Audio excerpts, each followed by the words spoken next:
Amy, it's always such a treat to hear you speak. You have such a brightness about you, and your altruism shines through.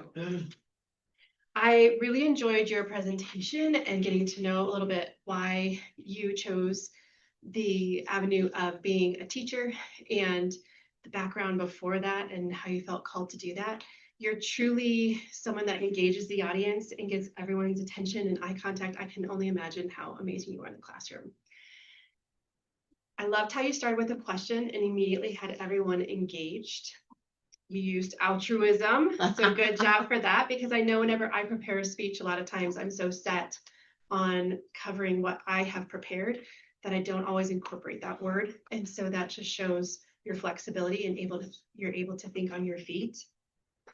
Always have good vocal variety. You're up here, you're down here, and you're everywhere, and then you have your arm gestures to go with it. And so it's very engaging to watch you. And the donut comment was very funny. And so you brought some humor there. I loved how you said, I was so excited to go to BOCES and get my licensure. And then the disappointment of, I can't have the job because I need to improve my English. And what you did there was tie in, like everyone was feeling the excitement with you, and then everyone was feeling that compassion and disappointment with you. And when you can bring your audience with you on kind of that emotional journey, I remember my parents would always tell me people may forget how you act or what you say, but they will always remember how you make them feel. And so I love how you bring that emotional piece.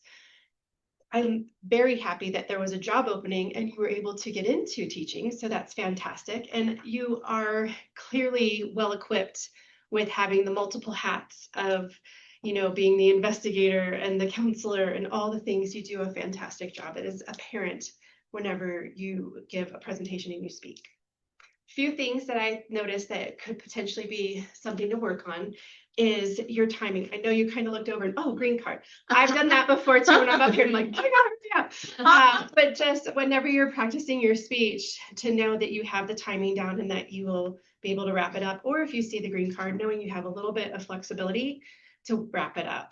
And also, I noticed that whenever you give your speeches, sometimes you tend to talk fast. So maybe try to just slow it down a little bit.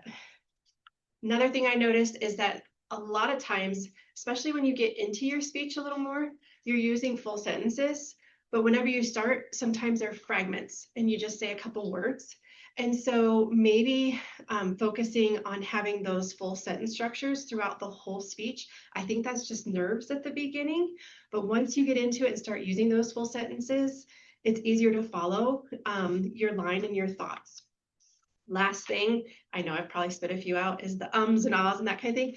I noticed your word is and so you say a lot. And I think it's kind of a filler word. And so just being a little more mindful of ways that you could improve that. And with that, I have a red card, so I'm done.